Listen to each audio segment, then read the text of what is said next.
Iya, Pak, soalnya Oke, coba yang gambarnya berikutnya. sudah ada, Pak. Yoten sudah punya belum? Kasarnya sudah, Pak. Slide untuk papernya ya. Iya. Tapi masih kasar, Pak.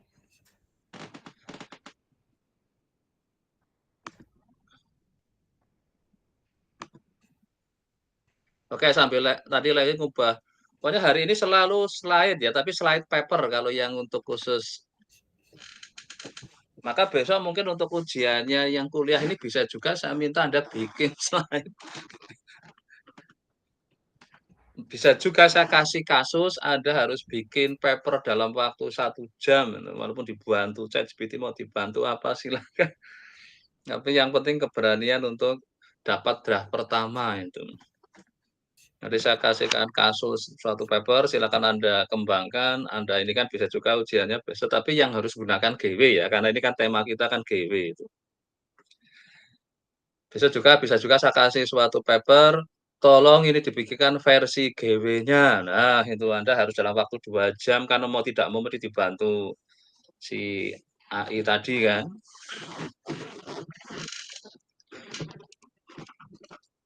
Yoten, sudah siap belum? Halo, Baik, Yoten? Prof. Iya, Ya, Prof. sambil Anda mengatakan ini saya akan submit ke jurnal ini, wah.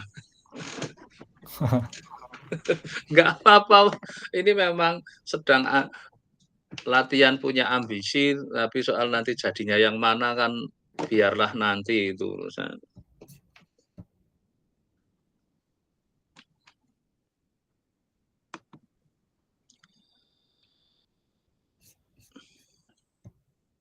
Jadi ini kayak seolah Anda presentasi ini ya, apa, di suatu seminar ya, ada presentasi papernya itu. Nah, silahkan Anda sekarang pembicara si apa, Jotenka, oke silakan Anda mulai dari nanti jadi otomatis cerita alur. Baik, Oke, silakan. terima kasih Prof. Gunardi. Jadi di sini saya mencoba untuk menjawab salah satu tujuan dari proposal S3 saya, yaitu penerapan integrated gradients dalam data bioinformatik. Di sini saya mengadopsi dari salah satu jurnal Q1 bioinformatik, yaitu jurnal Briefings in Bioinformatics, itu Q1, Prof. Oke. Nah, di sini saya menerapkan seperti ini judulnya, Interpretable Machine Learning Analysis of Gain and Expression Response to SBRT in Lung Adenocarcinoma using XGBoost and Integrated Gradients. Nah, di sini saya belum menerapkan Gaussian prosesnya, Prof. Ini masih proses computingnya, karena karena sebelumnya di Integrated Gradients di paper sebelumnya dia menggunakan SVM gitu. Di sini saya masih menerapkan ke XGBoost-nya, untuk GPC-nya masih proses gitu.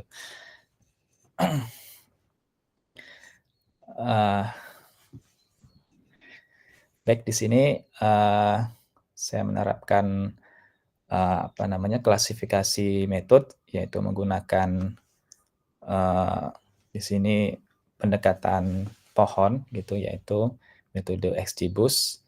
Di sini juga nanti saya bandingkan dengan SVM dan juga ya itu aja sih, SVM.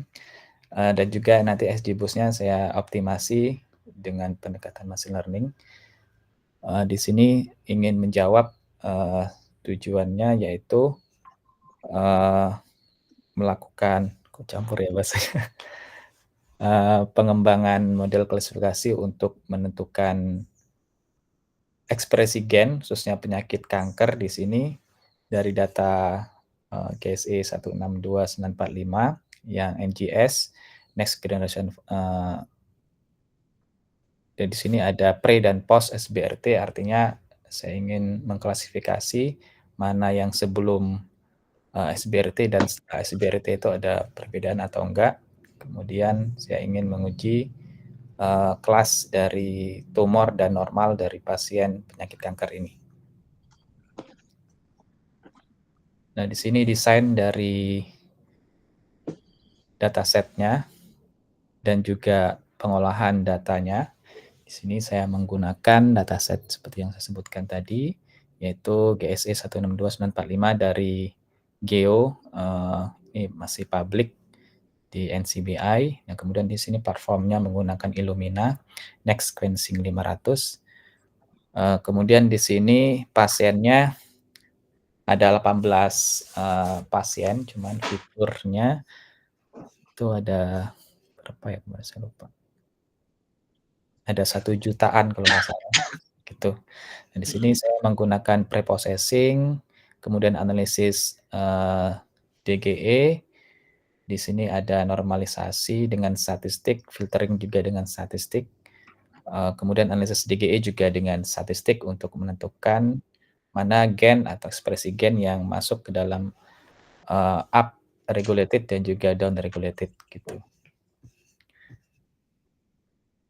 Baik, kemudian metode yang saya gunakan di sini kemudian setelah dilakukan DGE, yaitu saya mencoba untuk mengklasifikasi dari hasil analisis sebelumnya, yaitu different ekspresi gen menggunakan pendekatan machine learning, yaitu random forest, XGBoost, dan juga SVM.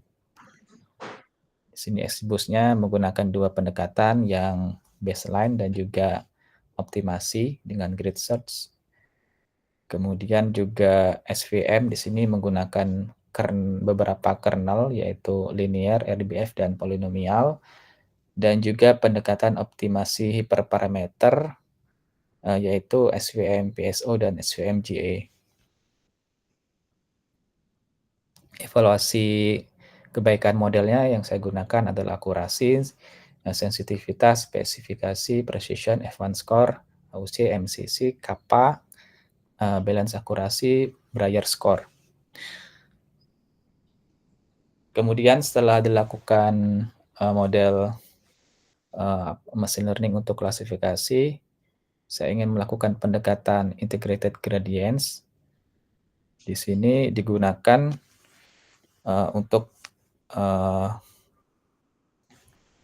untuk mengimplementasi dari hasil klasifikasi dari model yang di atas, sehingga nanti mendapatkan kandidat biomarker dari penyakit kanker gitu. Di sini saya menggunakan pendekatan integrated gradients untuk memilih kandidat biomarker.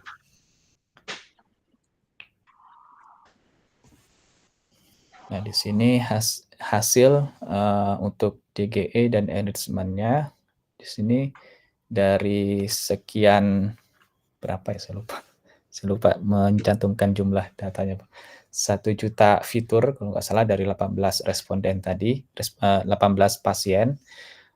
Di sini teridentifikasi dari hasil DGE-nya ada 1669 DEG. Kemudian dari 1600 sekian itu terklasifikasi 892 yang up regulated gennya, kemudian 772 yang down. Nah, kemudian di filtering lagi dengan statistik log to fold change di data 1 untuk menentukan fitur yang lebih signifikan didapatkan 1146.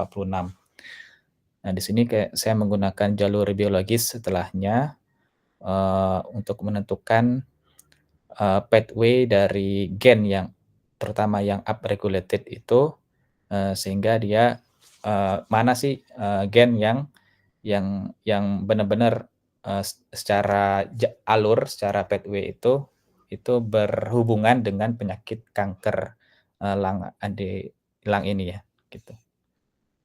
Nah, kemudian saya juga melakukan pendekatan PPI di sini setelah pathway analysis, itu protein-protein interaction. Saya ingin melihat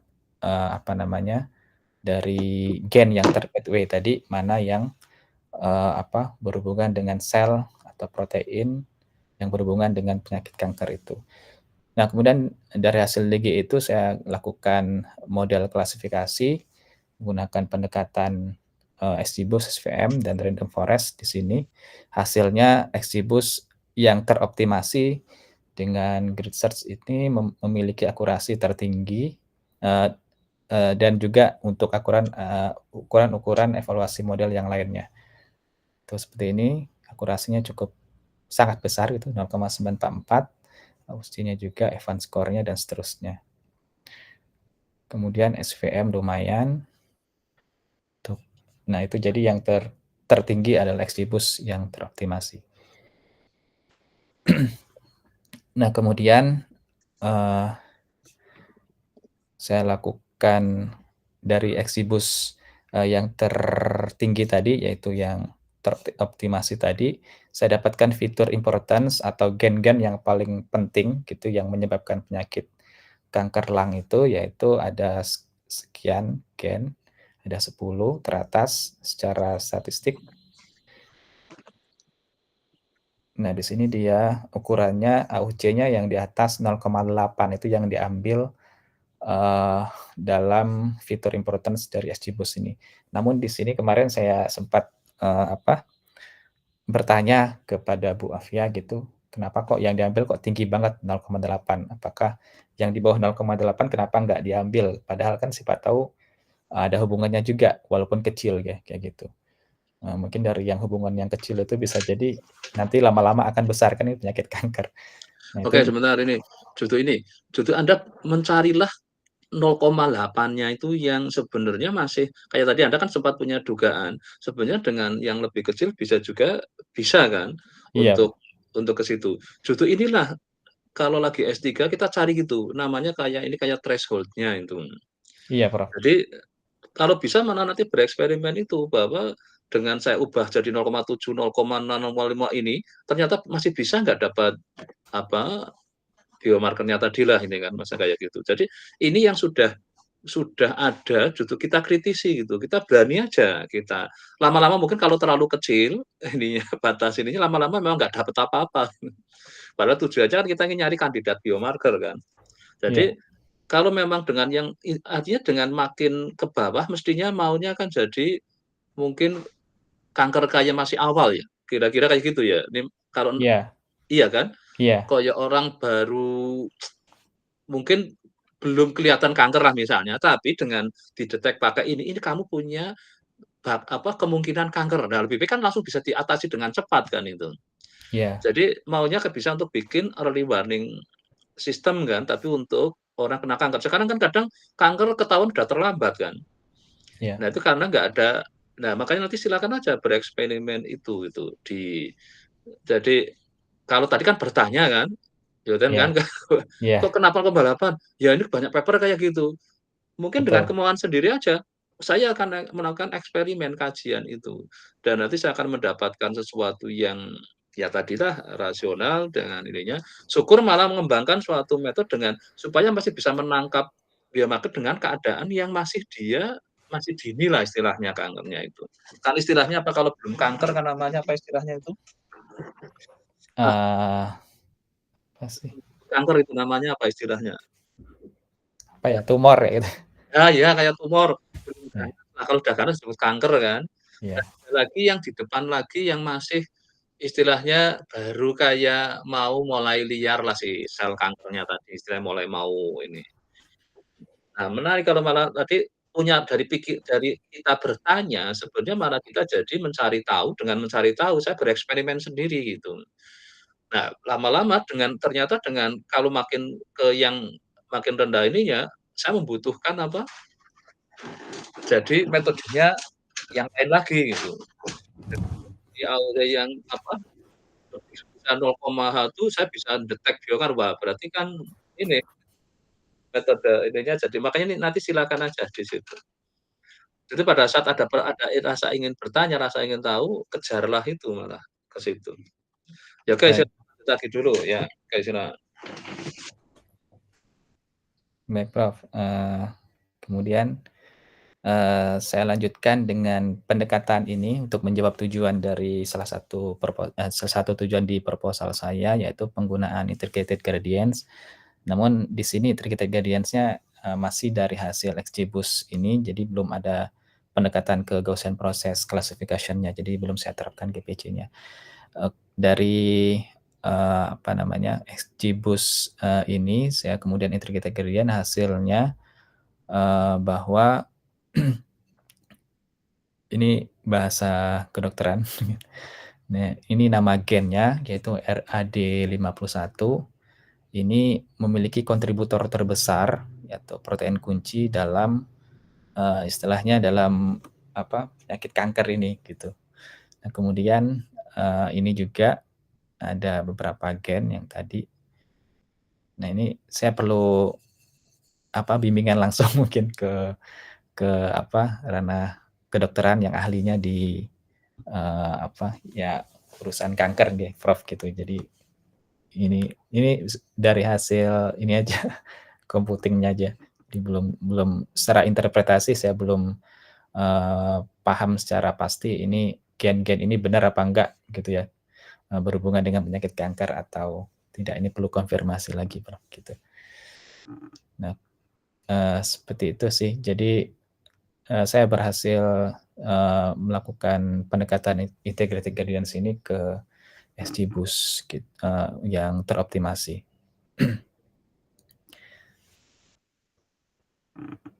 Jadi ini kesimpulannya. Jadi di sini kerangka kerjanya integratif dari DGE, kemudian analisis pathway sampai PPI, hoop gains-nya baru kemudian dilakukan klasifikasi dengan beberapa pendekatan machine learning dari XGBoost, SVM, random forest, kemudian di interpretabilitas dengan integrated gradients untuk menemukan kandidat biomarker tadi. Di sini memiliki kinerja terbaik adalah XGBoost teroptimasi, mengungguli metode machine learning yang lainnya. Kemudian integrated gradients ini mengungkap gen-gen berpengaruh, namun ini perlu dikonfirmasi lagi. Temuan ini mengusulkan kandidat biomarker potensial untuk respon SBRT, atau ini seperti SBRT ini kayak treatment ya untuk penyakit kanker ini. Kemudian dapat menjadi dasar eksplorasi, atau seperti Prof. Gun yang katakan tadi, mungkin saya tambahkan kata-kata ini sebagai early detection gitu untuk membantu dalam ranah kedokteran khususnya patologi gitu. Mungkin seperti itu, Prof. Nanti ke depannya untuk di paper ini saya tambahkan GPC gitu. Oke, aku tadi kan sudah ini paper ini salah satu dari tujuan berapa tadi? Salah satu paper dari tujuan berapa? Tujuan ketiga kalau nggak salah. Tiga ya, oke. Ya. Silakan nanti dibikin href-nya ke sana ya. Jadi Oh, baik. memang ini kalau nanti sudah kira-kira sudah bisa tanyalah ChatGPT bahwa ini sudah ada belum yang orang nulis paper ini. Kalau belum, segera submit aja ke jurnal yang ini tadi, yang Q1 itu. Jadi, tapi minta persetujuan promotor sama komponen yang lain karena namanya akan masuk ke boleh nggak ini di finishing sudah bagus dengan template-nya jurnal yang tadi itu, terus nanti submit sana itu. Jadi nggak usah mikir nanti, karena kemungkinan prosesnya lama kan. Jadi sekarang saya mikir-mikir udah nggak usah lah, submit sekarang pun boleh, tapi ke jurnal yang high level dulu gitu. Karena kalau gagal ya kita merasa nggak malu kan. Oh ya wajar wong Q1 kok ya belum ini. Tapi kalau langsung masuk ke jurnal biasa kan, apalagi seperti yang tepatnya Lexi yang nunggu tahun berapa itu, wah kelamaan. Jadi cari yang jurnal yang produktif, yang rame rugi kalau kita diparkir. Karena apa? Kadang mungkin sudah lama-lama sudah dikerjakan orang lain, sudah keduluan gitu. Karena sekarang kan sedang cepat sekali ya. Jadi kalau saya lebih baik gerak cepat aja itu. Jadi silakan nanti untuk ya ini ini kan. Jadi sementara punya berapa draft? Kalau ini yang untuk yang Scopusnya baru satu ini, Prof. Ya oke, jadi ya sebutnya 1 untuk tujuan 1, bisa juga tujuan 3 tadi ya. Nah tujuan Ya, 3 ternyata bisa 2 paper, ya nggak apa-apa. Terus nanti nah, kebaruan apa yang ditawarkan di sini? XGBoost dengan integrated gradients gitu, Bro. Jadi yang selama ini apa mereka? Mereka menggunakan metode yang lain kayak SVM aja. Nah, secara ide dulu, memangnya dengan XGBoost akan lebih baik daripada misalnya yang sudah itu SVM misalnya gitu? Kalau dari paper dan data ini lebih baik, Prof. Tapi secara ide ini, teori dulu, memang Oh. XGBoost punya unggul apa dengan SVM dari sisi apanya misalnya, itu ada nggak? Oh, belum, Prof. Belum. Nah, nanti cari tahu. Jadi kita sebelum menggunakan data, pada saat kita punya ide, kita sudah kayak punya dulu intuisi lah minimal atau apa, kenapa sih XGBoost kok bisa lebih baik dari SPM misalnya, karena di Hmm. XGBoost ada langkah ini loh misalnya. Baik. Padahal di kasus mencari biomarker itu mungkin kita butuhkan yang kayak gini. Nah, makanya tadi akhirnya misalnya dengan ini saya bisa mendetek lebih dini.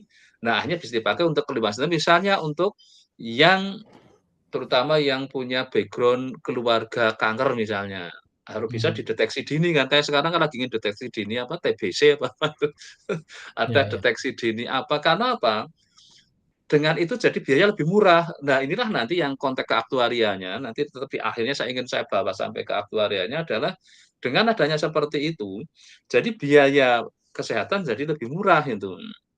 Dan ini sekarang lagi saya uji cobanya di yang untuk pertanian. Jadi orang petani itu kalau bisa ada riset pertanian yang menyebabkan kemungkinan karena dampak climate, dampak apa ini tetap pertanian kalau bisa ya nggak gagal lah itu. Hmm. Nah, dengan deteksi dini kemungkinan yang menyebabkan gagal tadi, maka dari sisi asuransi jadi bisa preminya lebih murah itu. Iya. Dan orang itu harus mengikuti SOP yang sudah dini kan. Ini lagi musim hujan ya kamu ini bisa juga sampai apa tadi kalau perkebunan yang luas mungkin pertanian luas harus pakai rekayasa cuaca kayak Jakarta sekarang kan itu kan salah satu usaha dalam rangka mereduksi biaya yang timbul misalnya. Baik. Nah ini nanti bisa jadi paper berikutnya misalnya kan. Iya. Jadi nggak tiap apapun berkembang tadi, kalau yang ini malah mungkin bisa judul kerennya bisa diganti jadinya kan. Early warning system untuk ini gunakan, wah gitu Oh, kan iya. jadinya. Iya, iya. Itu kan lama-lama kita akan bergulir. Yang penting kita punya keberanian untuk melakukan sesuatu di ini kan. Baik, Prof. Jadi ide silakan mengalir tanpa ini kadang mungkin saya sebelum ini bisa juga katanya setelah apa barulah ada ide kadang kan kayak gitu. Nah, Iya. setiap ide kita coba ini kan. Ya oke untuk ya jadi nanti seperti ini ya, setiap yang khusus yang untuk hari Rabu kan hari Rabu tinggal berapa kali kan 2, 3 kali. Tapi nanti kan dilanjut setelah semester depan masih ada kuliah lagi. Saya harapkan nanti yang konsep ini jadi selalu dalam bentuk slide ya, supaya cepat itu. Baik, Prof. Siap. Ya, judul beranikan tentukan dulu, nggak usah nggak berani bikin judul itu. Soal tadi saya misalnya ngomentarin itu ingin dicoba ya silakan, kalau enggak ya nggak apa-apa itu. Nggak ada paksaan dalam orang melakukan penelitian kan, yang penting enjoy saja itu. Oke, yang berikutnya Mega silahkan. Tampilkan slide paper lah ya, kayak tadi yang Yoten itu. Oke, izin share screen, Prof. Oke, silahkan. Mohon maaf, saya belum sedalam Pak Yoten, Prof. Oh, nggak apa-apa. Jadi di sini nggak usah ada perasaan saya masih dangkal, masih dalam, masih jelek, masih bagus, nggak usah. Yang penting sesama keluarga motivasi untuk jadi selalu ini siapa yang ini nggak ada. Yang penting kita jadi tambah semangat aja gitu. Ya oke silahkan. Ini soalnya kayak sudah lagi seminar paper ya tadi. Latihan jadi presenter kan. Nah, oke silahkan. Oke, izin Prof. Bisa. Ini untuk paper yang pertama ini saya berencananya merealisasikan tujuan pertama saya untuk proposal disertasi, Prof. Yaitu membangun perumusan model geographically weighted multivariate autoregressive atau GWMAR.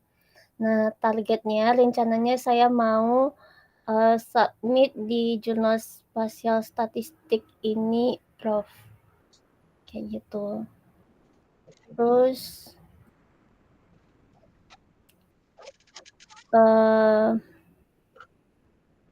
nah pada slide ini tidak banyak, tidak sedalam Pak Yoten. Di Nggak sini apa-apa pokoknya ini presentasi Bang, ini kan baru simulasi presentasi bukan bener-bener di conference yo, Kak. Iya, Bro. Nanti tak bikin conference khusus bimbingan saya nanti baru gitu. Yang lainnya peserta sebagai tapi kan saya lagi memang hanya pingin ini aja, tapi kalau nanti sudah dibiasakan tiap minggu presentasi, lama-lama kan Anda jadi pede, kalau sudah pede kan tinggal dibikin beneran gitu. Kalau ini kan masih kayak latihan simulasi. Oke, Ya. silakan. Jadi soal ininya nggak usah di ini dulu. Yang penting pokoknya Anda kayak pede aja lah gitu. Siap, Prof. Oke, silakan. Oke, kali ini saya akan menyajikan perumusan matematis model Geographically Weighted Multivariate Autoregressive atau GWMAR, di mana di sini konsepnya menggabungkan autoregressive multivariate dengan temporal, di mana model ini memungkinkan parameter autoregresif bervariasi menurut lokasi dan waktu. Adapun struktur datanya dan notasinya, di sini misalkan ada N wilayah dengan koordinat geografisnya SI, di mana itu koordinatnya UI kali FI, di mana I 1 sampai N dan T-nya itu periode waktu. Vektor dari waktu multivariat berdimensi K itu didefinisikan sebagai YIT, yaitu vektor ini kolom, dan ini akan dijadikan untuk pemodelan menggunakan model MAR multivariate autoregressive ORDP.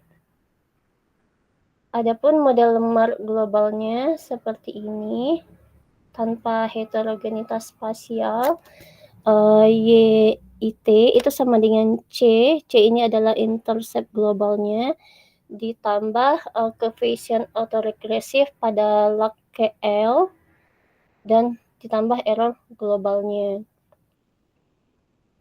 Dan pembobotan spasio-temporalnya, yaitu di sini menggunakan, di sini saya butuh mendalami lagi, Prof. Ini adalah penggabungan dari kernel spasial, juga di sini ada kernel temporal, dan dengan bandwidth-nya HS dan HP. Dan model GWMAR adalah model lokal pada titik kalibrasi I0 dan T0-nya itu sama dengan C S I0 dan T0 ditambah model MAR yang tadi. Nah, regresi lokalnya di sini menggunakan vektor kovariat lag XJS, dan koefisien lokalnya ini untuk model ini, Prof.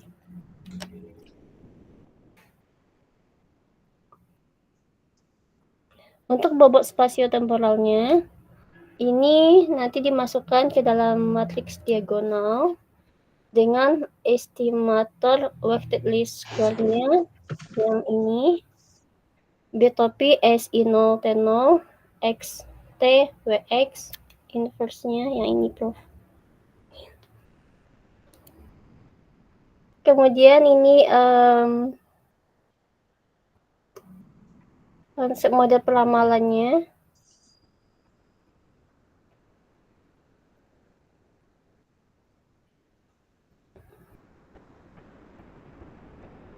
Bentar. Oke. Ya, ini mode peramalan untuk satu langkah ke depan dan untuk langkah rekursifnya. Adapun asumsi dasar GWMAR, dia menggabungkan asumsi untuk yang time series dan yang GW-nya, Prof. Dimana di sini linearitas lokal, stasioner lokal, kemudian koefisiennya bervariasi halus, min errornya 0, dan covariance-nya terbatas, tidak ada autokorelasi, dan residualnya berdistribusi normal. Nah, adapun asumsi pembobotan spasio-temporalnya, bobotnya tidak negatif, kemudian bobot eksogen, bandwidth-nya memadai, Matriks informasi lokal harus invertible dan observasi efektif cukup banyak. Kemudian ini uji praestimasinya, ada uji stasioner, pemilihan ordeleknya menggunakan EIC dan BIC, dan ada uji kointegrasi. Dan untuk mendiagnosis modelnya, ada uji stabilitas, autokorelasi, normalitas, dan heteroskadastisitas. Dan untuk diagnostik lokal model GWMAR-nya, ada R-square lokalnya, signifikansi parameter, multikolinearitas lokal, autokorelasi spasio-temporal residualnya, dan normalitas dan heteroskedastisitas residual lokal. Kemudian nanti evaluasi hasil peramalannya yaitu menggunakan LMSE, MAE, MAPE per wilayah, dan per variabel dan per wilayah. Kemudian nanti dibandingkan dengan model klasik A5 atau SAR5 dan atau MAR atau VAR global. Dan visualisasi Galat pada peta untuk analisis spasial. Itu, Prof. Oke ya, sudah lumayan. Jadi nanti ini bisa masih berlanjut ini untuk yang Rabu depan. Bisa juga kalau memang sudah punya paper lain gitu. Tapi kalau papernya baru satu ya ini kita bahas lagi. Tapi makin kalau tadi istilahnya belum dalam ya semakin diperdalam itu kan. Jadi, nah tapi juga nanti yang ide ini Anda bimbingan dengan psikonya. Ya kalau yang tadi, kalau Yoten kan harus dengan promotor dan tim promotor yang lain lah itu. Nanti kalau dapat masukan dari sana, ya beruntunglah mungkin papernya segera jadi gitu.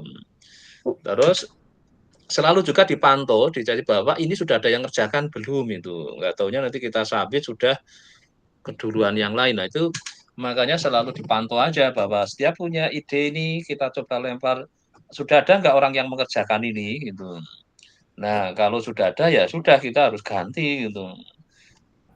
Tapi kalau sudah lihat bukti papernya loh ya, kalau publikasinya mana gitu. Kalau belum ya artinya belum itu.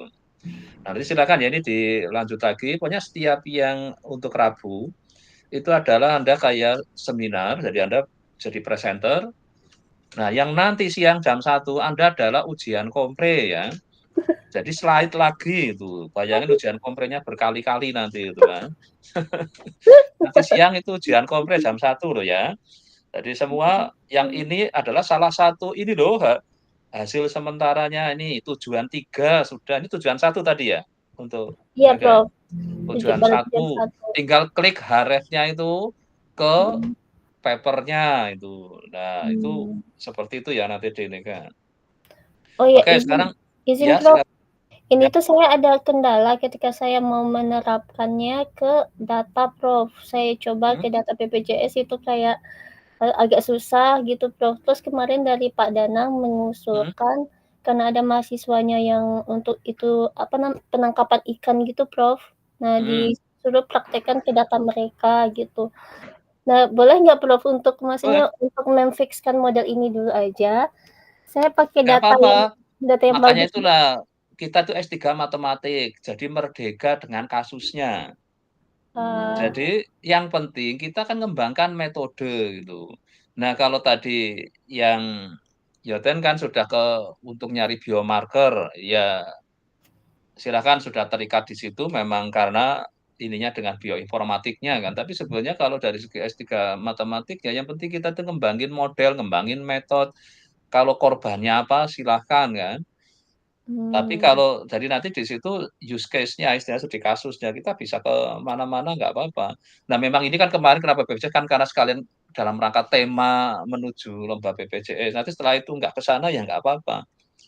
Maksud saya itu. Tapi kalau kita bisa membantu negara kita, yang apa tidak itu kan.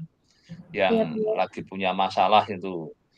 Artinya kalau kita ke situ ya lebih baik daripada kita menggunakan data simulasi aja. Memang kadang kita, kalau saya dulu hanya mengenerate itu, nyari data yang susah ya sudah, tapi kan itu nggak memuaskan secara apa ya, kalau kita dari segi dampak ya, kalau kita inginnya kan akhirnya selama ini saya nyoba mulai dengan real data, kadang kan dapat real data nggak mudah masalahnya itu. Nah, padahal kita tetap harus jalan kan, ngembangin model, ngembangin metode itu kan. Jadi nggak apa-apa kalau nanti Pak Danang makanya ini dengan nanti silahkan kalau yang ini kan dengan Pak Danang, kalau itu dengan Pak Roni dan Bu Afia nanti apa yang bisa diinikan yang untuk di. Ya oke untuk Oke, siap, mereka Prof. sudah cukup? Sudah Cukup, cukup? Prof. Oke, sekarang berikutnya siapa? Leksi sudah siap slide-nya? Bu Nurul, slide paper loh ya, jangan slide Siap, kayak Prof. ya. Sudah. Yang kompre itu Saya nanti jam 1 komprenya ya, ujian Iya, kompre jam Prof. 1. Kalau hari ini tuh seminar penelitian. Silakan. ini, Prof.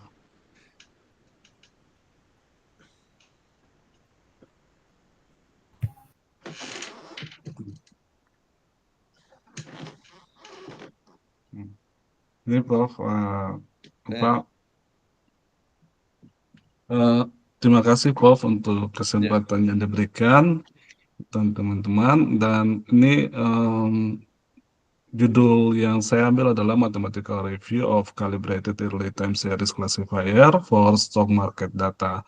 Mengapa saya mengambil judul ini? Karena judul ini juga menjawab tujuan satu dari proposal yang nanti saya proposal penelitian untuk S3 ini, karena judul dan kenapa menggunakan Mathematical Review, karena di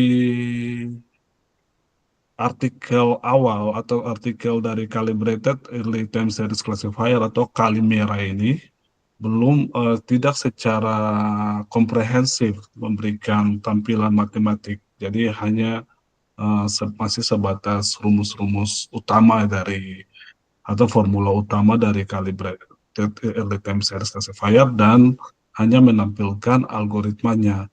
Jadi tujuan saya menampilkan mathematical review juga karena terkait dengan tujuan 2, tujuan 3, dan tujuan berikutnya, yaitu saya ingin membangun model berbasis matematika untuk model-model yang terkait dengan kalibrasi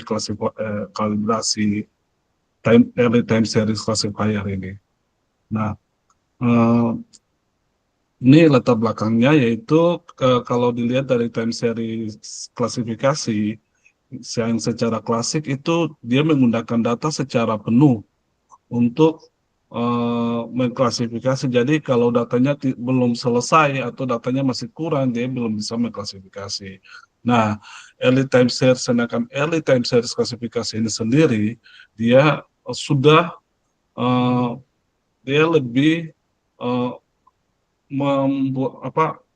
dia akan mengklasifikasi untuk data yang baru tersedia. Jadi tidak perlu sampai data itu penuh atau data itu full atau lengkap, baru dia mengklasifikasi. Jadi di sini early time series klasifikasi akan mengklasifikasi data yang seadanya gitu, yang seadanya. Nah, data yang seadanya di sini dibentuk dalam bentuk prefix, dan formula multi objektif yang digunakan adalah akurasi versus earliness, yaitu nilai akurasi dan nilai kedinian. Nah, mengapa di sini penggunaan dari early time series klasifikasi ini cukup, kalau dilihat cukup banyak ya, karena sebagai early tadi yang seperti yang Mas Yoten punya juga itu early sebagai mitigasi dini lah terhadap bencana, terhadap fraud, terhadap hal-hal yang bisa mengakibatkan risiko atau mengakibatkan kerugian. Nah, dan pada paper yang saya usulkan ini domainnya yaitu di keuangan dengan timing keputusan, yaitu beli jual tahan yang yang menjadi sesuatu yang krusial di dalam data saham, kemudian potensi penurunan risiko eksekusi dan biaya kesempatan jika sinyalnya diperoleh lebih dini. Berikut permasalahan dari penelitian ini yaitu banyak metode ini Nanti permasalahan ini dimunculkan oleh ChatGPT, Pak. Nanti saya lihat lagi, tapi untuk sementara saat ini banyak metode ETSG terdahulu masih berbasis heuristik penghentian, jadi yaitu menggunakan threshold tetap, panjang minimum, dan sebagainya. Dan formulasi biaya seringkali sederhana dan tidak langsung dioptimalkan. Nggak bisa tutup ya.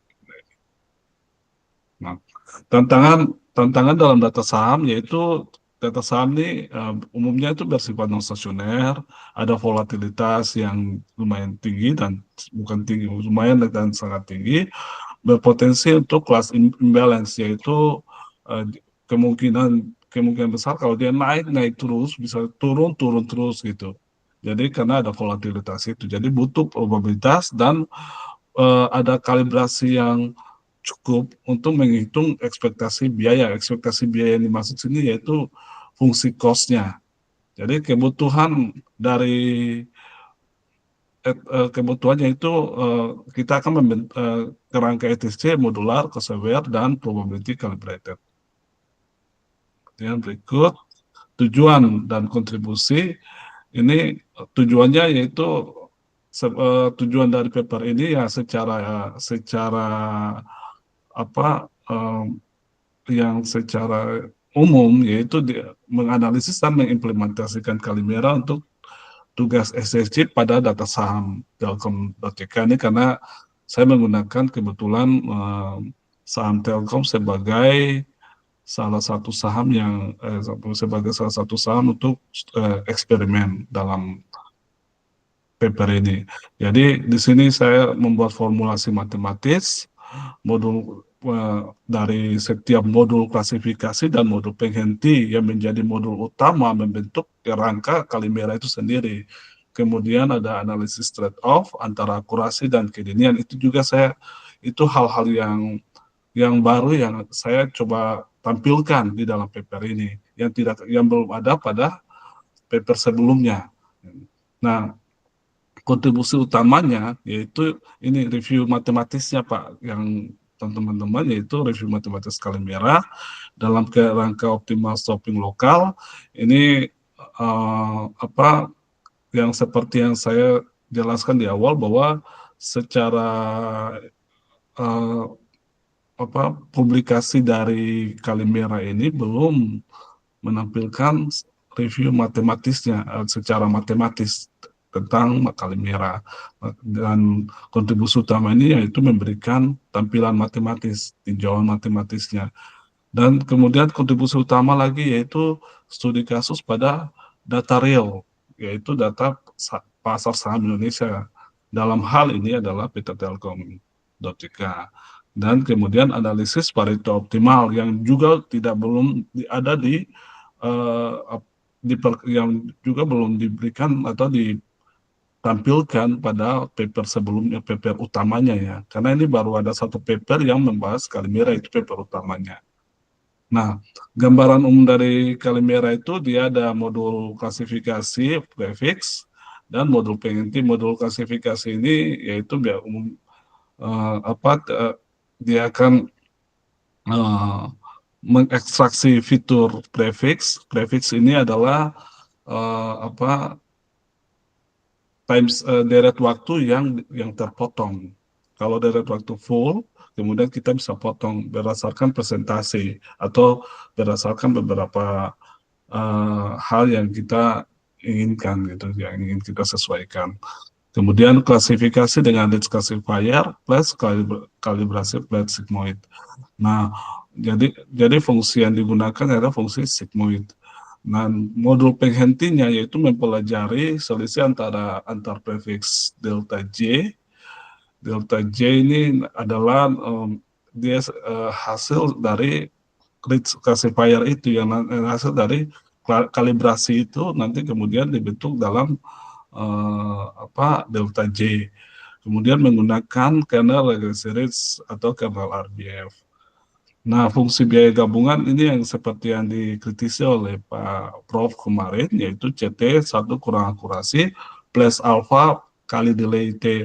Dan memang Prof yang dikritisi oleh Prof itu benar, yaitu kalau akurasi dia pasti 1, kalau delay, kalau kita ke 0, delay pasti kita butuh yang 0 gitu. Nah, kalau dibagi 0 kembali, sedangkan yang di ini 0. Jadi ini bentuk umum yang sebenarnya Pak, yaitu 1 kurang akurasi supaya nilai terkecil dari cos ini adalah fungsi cos, nilai terkecil yaitu 0, itu yang sangat diharapkan, yaitu nilainya itu mendekati 0. Nah, ini modul klasifikasi prefix secara umum, ini algoritmanya seperti ini, yaitu ada deret waktu penuh, kemudian kita membaginya dalam bentuk prefix. Dari prefix itu kita mentransformasikan ke dalam bentuk CT supaya bisa diolah dalam modul-modul Calimera itu. CT ini adalah sebenarnya nilai X1T yang sudah dibawa dalam multivariat yang sudah siap untuk diolah ke dalam untuk pengolahan lebih lanjut untuk menghasilkan klasifikasi itu. Nah, klasifikasi awal yaitu kita menggunakan klasifikasi linear yang dari regresi Ritz itu sendiri, yaitu ST sama dengan BT dikali CT tambah BT. Dan setelah dari proses ST ini akan dikalibrasi hingga menghasilkan PT. PT ini adalah probabilitas, dia berkisar antara 0 dan 1. Nah, dengan sigma dari probabilitas itu adalah 1.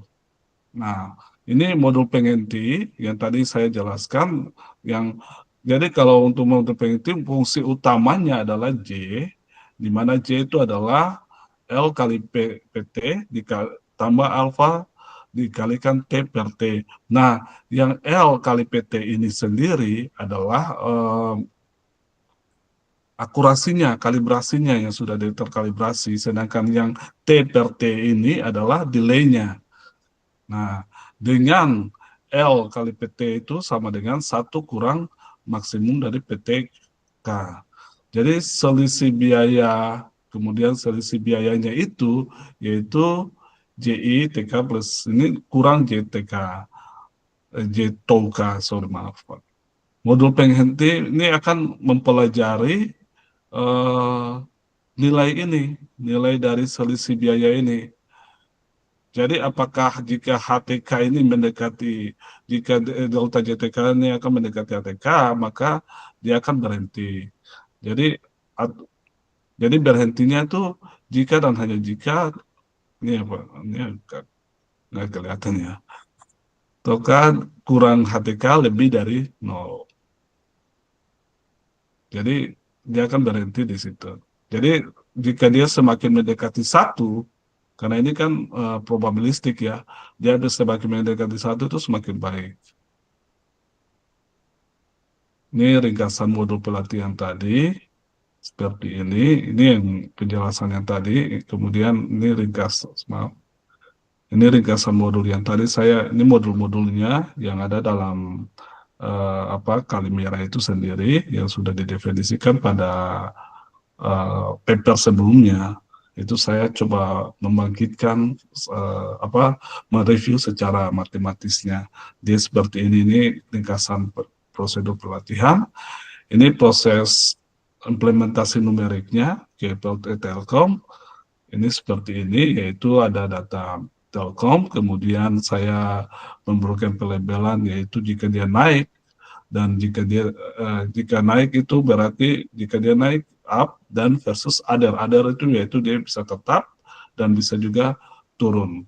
Nah, pembagian datanya itu 80% data 80% untuk data latih dan 20% untuk data uji. Nah, ini tampilan secara visualnya dari data. Nah, ini optimasi penalti alfa, evaluasi penalti alfa ini dilihat bahwa nilai alfa 0,193 ini berdasarkan proses tuning. Ada serangkaian nilai alfa yang merah-merah sampai dan biru ini adalah dengan cost yang paling kecil, yaitu 0,4837. Nah, dari sini selain itu saya juga menampilkan trade-off antara akurasi dan earliness juga. Evaluasi ini juga menunjukkan bahwa sebenarnya ada 2 titik ya, tapi karena di sini berdasarkan penalti hasil dari cost alpha dan trade-off ini, ternyata alpha 0,193 juga masih menunjukkan yang terkecil, yang optimal, optimal. Mengapa optimal? Karena di sini kalau akurasi semakin tinggi, dia akurasi yang paling tinggi adalah 0 dengan alfa yang diperoleh yaitu alfa 0,193. Sedangkan kedinian atau proses yang paling cepat yang dimiliki adalah alfa dengan 0,193. Kemudian berikut ini mini Paretonya. Mini Pareto ini yang dinormalisasi itu dia akan semakin mendekat, jika dia bisa semakin mendekati titik 1,1, dia semakin baik.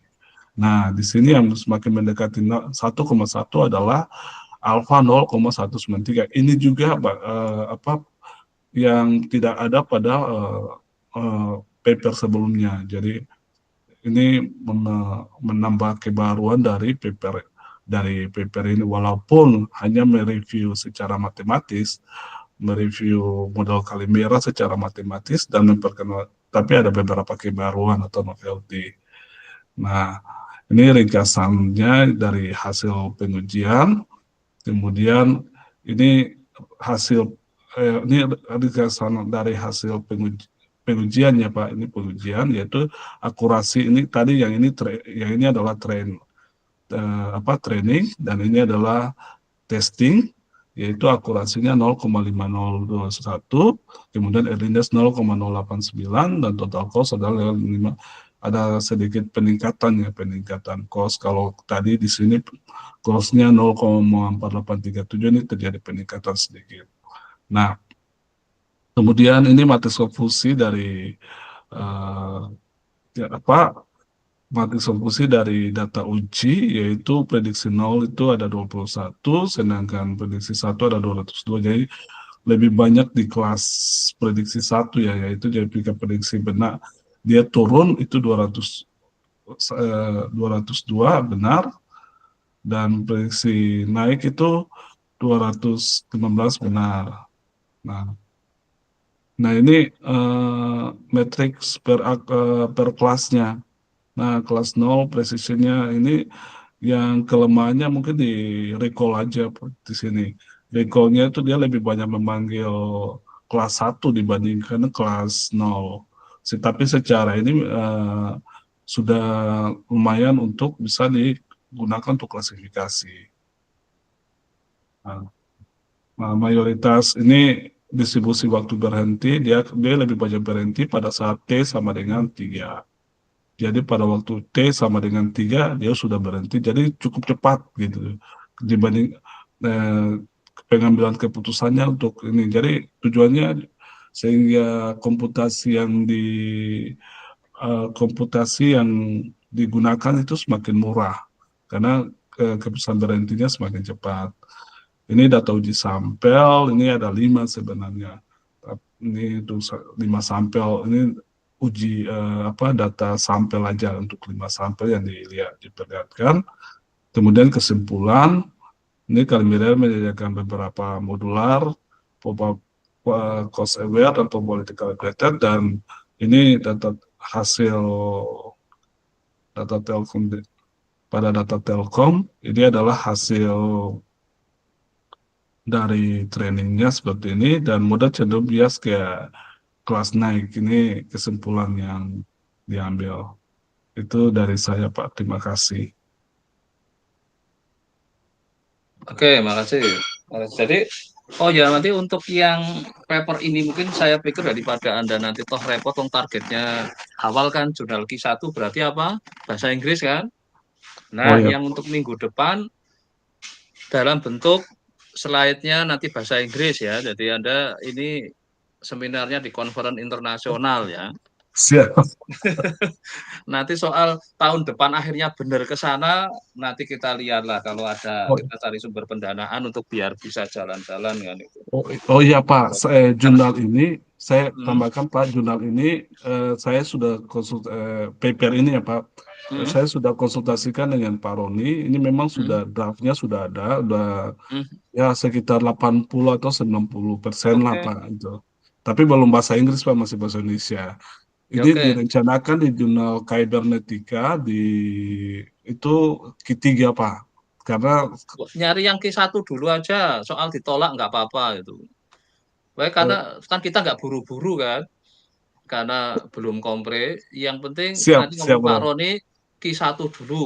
Jadi nggak usah apa target diterima dulu, target tidak diterima gitu. Tapi kalau diterima ya kaget gitu kan. Baik Bro. Karena kalau kita kalau untuk yang belum kompre malah saya sarankan ke Q1 dulu, kalau setelah kompre barulah Q3 atau Q4 dulu. Yang penting punya paper dulu satu gitu. Itu beda beda ini kan untuk masalah strategi aja jadi.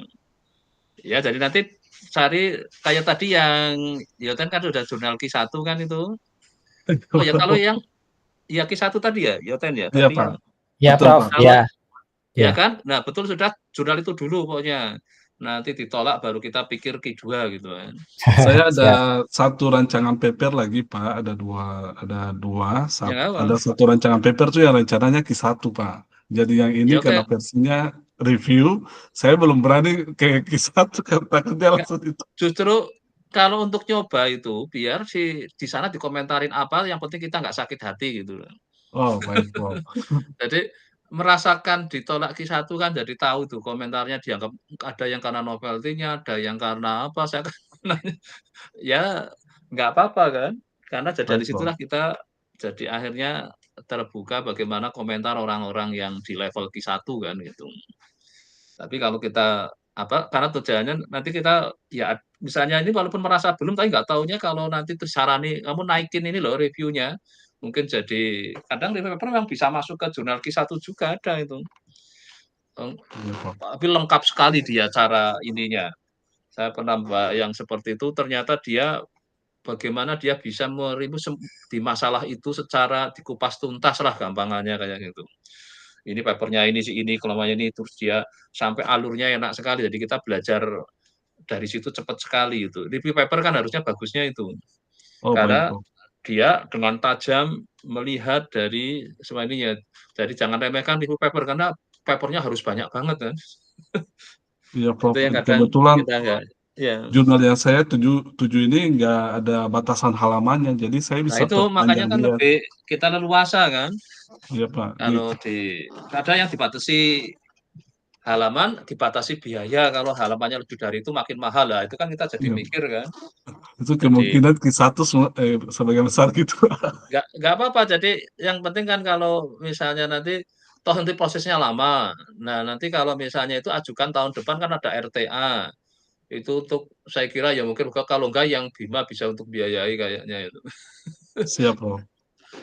Baik, Yang Bro. penting kalau Iya, kalau iya. saya ingin dicoba Q1 dulu, nanti ini kan mungkin kan saya kira moga-moga ya akhirnya dapat. Tapi makanya ada juga kan Q1 juga yang tidak berbiaya ya ada itu. Kalau memang karena dia yang milih yang tidak open akses itu. Kadang ada tawaran kayak gitu. Tapi itu Baik, makin Bro. sulit lagi kan. Tapi tujuan kita kan tidak ingin diterima dulu kan. Biar nggak ada beban itu loh. Maunya diterima, Bro. Nah ya tapi kalau maunya kalau sana nggak mau terus sakit hati terus patah hati, Siap. nah itu yang saya Baik, nggak Bro. suka itu. Maunya tapi setelah nggak diterima langsung patah hati terus malah nggak bekerja lah, saya kan nggak mau gitu. Oh iya, Bro. Sudah ke Q4 Iya, aja iya. nggak diterima langsung patah hati, malah nggak ngerjakan. Nah itu yang penting justru kita untuk melatih mental bahwa melakukan sesuatu tidak selalu langsung berhasil gitu aja, yang penting untuk melatih psikologinya Latih itu. mental ditolak ya, Prof. Iya, karena ada yang setelah ditolak itu, wah langsung kayak berhenti lama, enggak ini lagi. Kayak dia merasanya sudah sempurna ternyata ditolak gitu kan. Nah, itu kan kena perasaannya sendiri kan, ukurnya bahwa Maka nggak kalau saya yang penting malah meinikan dulu karena mumpung lagi belajar kan ini, majar masih mahasiswa. Jadi kalau baikannya besok kalau sudah, apa, selesai ditolak-tolak rasanya apalagi untuk naik pangkat, waduh tambah lagi. Jadi bisa frustasi. Ya oke ya, Baik, nanti Bro. untuk Nanti Jadi saya terima. jadi oke, saya kira udah cukup, nanti silakan diinikan lagi. Jadi tiap minggu kita seolah kayak ada, apa, seminar lah itu nanti slide-nya diperbaiki lagi isinya. Kalau memang tadi ingin ada draft paper yang lain lagi, ya silakan itu. Tapi saya harapkan nanti ada yang akhirnya bisa di-submit lah itu. Ya oke, saya kira untuk sudah cukup, sekarang Bu Nurul ini.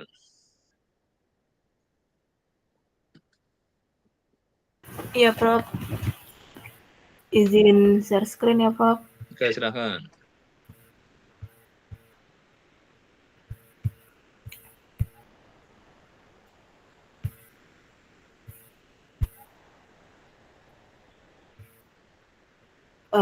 Terima kasih, Prof. Ini referensi jurnal yang saya Ini Q1 ini? Iya, Q1, Prof. Oke, nah udah yang penting Q1. Oke, ini idenya untuk menjawab tujuan 1, Prof. Tujuan 1 tadi kan bagaimana formulasi matematis dari model gamma GWR non-parametrik yang mengintegrasikan weighted likelihood gamma, penalized regression spline, dan gamma kernel sebagai pembobot spasial. Nah, ini saya ambil dari tujuan pertama itu pengembangan model gamma GWNR sebagai kerangka komprehensif analisis heterogenitas spasial dan nonlinearitas. Jadi latar belakangnya, yang pertama itu karena perkembangan data spasial itu untuk di berbagai bidang itu epidemiologi, ekonomi regional, lingkungan. Nah, tantangan utamanya banyak data itu dia heterogenitas spasial, dia hubungannya tidak stasioner dan berdistribusi non-Gaussian, itu datanya positif skewed dan hubungan linear antar variabel. Nah, dan penelitian terdahulu itu seperti OLS, GWR, GLM, atau GAM itu hanya menangani sebagian aspek dari permasalahan data. Nah, kesenjangan penelitian atau research gap-nya itu belum ada model yang mengintegrasikan tiga kompleksitas sekaligus, yaitu non-Gaussian, heterogenitas spasial, dan non-linearitas. Aplikasi kernel gamma dalam konteks spasial masih terbatas, belum tersedianya prosedur bandwidth adaptif untuk data berdistribusi gamma. Tujuannya itu mengembangkan formulasi matematis model gamma GWNR, merancang algoritma estimasi berbasis weighted likelihood dan PIRLS, menyusun kerangka diagnosis model yang komprehensif, dan menerapkan model pada data kepesertaan BPJS tingkat provinsi. Ini kebetulan kemarin lagi ngolah data untuk lomba BPJS, Prof. Jadi saya terapkan di sini untuk aplikasinya. Ini regresi gamma itu dengan link lognya itu seperti berikut dengan distribusi dari Y-nya dari variabel respon itu adalah gamma. Terus model ini itu dia mempunyai data yang kontinu, positif, dan condong ke kanan untuk grafiknya. Nah, ini untuk kernel gamma itu dikembangkan oleh Chen itu di tahun 2000. Nah, ini persamaannya. Ini untuk model GWR yang dikembangkan oleh Fotheringham. Ini untuk formulasinya. Nah, kalau untuk wilayah variabelnya itu untuk implementasi kasusnya itu saya menggunakan data BPJS Kesehatan itu di 34 provinsi dengan variabelnya PPM, persentase penduduk miskin, indeks pembangunan manusia, FKTP, FKRL, dan koordinat spasial. Ini strategi perbandingan modelnya. Itu ada OLS, GLM Gamma, GWR Gaussian, Gamma GWR, terus Gamma Gaussian, GAM Gamma, GAM GWNN, Gamma GWNR. Nah, untuk kriteria evaluasi saya menggunakan AIC, BIC, R-square, RMSE, uji Morans untuk residu. Nah, ini hasilnya dari keempat model itu Gamma GWNR yang memiliki AIC yang terendah, R-square yang tertinggi, dan RMS yang terendah. Nah, untuk ini ringkasan dari model final dari yang diperoleh model terbaik itu adalah Gamma GWNR dengan efek spasial signifikannya sebesar P-nya 0,020, presentasi produk miskinnya sangat linier dengan dibuktikan dengan nilai EDF-nya itu 3,51. Indeks pembangunan manusia itu non-linearnya juga kuat, itu dengan dibuktikan oleh nilai EDF-nya 2,97. Nah, FKTP dan FKRL-nya itu hampir linear. Untuk diagnostik spasialnya itu tidak ada autokorelasi spasial residual dengan dibuktikan nilai Moran itu min 0,183 dan nilai P value-nya 0,951 sehingga dapat disimpulkan bahwa model menangkap struktur spasial dengan baik. Nah, untuk kontribusi metodologisnya untuk integrasi komprehensif itu gamma, spasial, dan non-linear, dan aplikasi baru kernel gamma itu dalam pemodelan spasial, terus estimasi fleksibel menggunakan PIRLS. Nah, implikasi praktisnya itu strategi pendaftaran BPJS berbasis wilayah, identifikasi ambang kemiskinan dan IPM, dan perencanaan infrastruktur kesehatan daerah. Kesimpulannya itu Gamma GWNR memberikan peningkatan signifikan dibandingkan model lain. Efek kemiskinan dan IPM bersifat non-linear dan bervariasi antar wilayah. Nah, metode ini relevan untuk analisis heterogenitas spasial dan kesehatan publik. Mungkin itu aja, Prof. Dari saya, Prof. Oke. Oh ya, kalau untuk yang BPJS sudah disubmit untuk ikut lomba? Belum, Prof. Terakhir kapan ya? Tanggal 27. Tanggal 25, Prof. 25, iya. 25, nah yaudah tinggal 5 hari lagi, disempatkan itu dulu gitu. Iya. Biar, karena kayaknya sudah ada beberapa yang sudah mulai submit itu, kemarin saya dapat laporan dari panitia. Kemarin itu udah siap kita, Prof. Cuman ada penambahan dari Pak Dana itu ditambahkan ada sedikit perubahan gitu. Jadi ada penambahan perbaikan, jadi diperbaikin dulu. Ini dari. Jadi berapa akhirnya dari yang bimbingan saya ini? Satu aja? Yang pasti baru 2, Prof. Siapa? 2 kelompok. Iya, 2 kelompok. Tim Mbak Rohana sama tim Pak Lexi. Pak Lexi itu tim siapa, Pak? Pak Lexi siapa aja ya? Pak Pandri, Pak. Oh, Pak Pandri ya? Sama Pak Hasan? Pak Malin. Dengan Pak Hasan, Pak. Pak Hasan. Pak Malin juga maju? Kayaknya enggak, Pak. Tidak, enggak. Pak. Ya udah 2 sudah lumayan, nanti kalau kan yang masuk final 2. Ya, diusahakan aja. Sudah submit belum yang Pak Lexi? Belum, Pak. Ini belum. Kayaknya masih dikerjakan, Pak, sama Pak Pandey yang ketuanya, Pak. Dan beliau udah share, nanti saya belum kasih masuk apa-apa, Pak, belum. Ya coba di ini aja nanti kalau memang Pak Pandri yang utamanya ya nanti sebagai ketuanya ya. Karena yang penting kan anggotanya 3 gitu. Jadi nanti siapa yang ketua kan yang akan berangkat ke sana itu kalau masuk final itu. Iya, Pak. Ya oke, saya kira sementara udah cukup. Jadi untuk yang minggu depan ke bahasa Inggris ya, karena nanti paper Q1 kan bahasa Inggris kan. Belum ada paper Q1 yang bahasa Indonesia. Ya bahasa Indonesia aja belum. Nggak apa-apa, justru langsung aja kan malah nggak repot daripada kerja 2.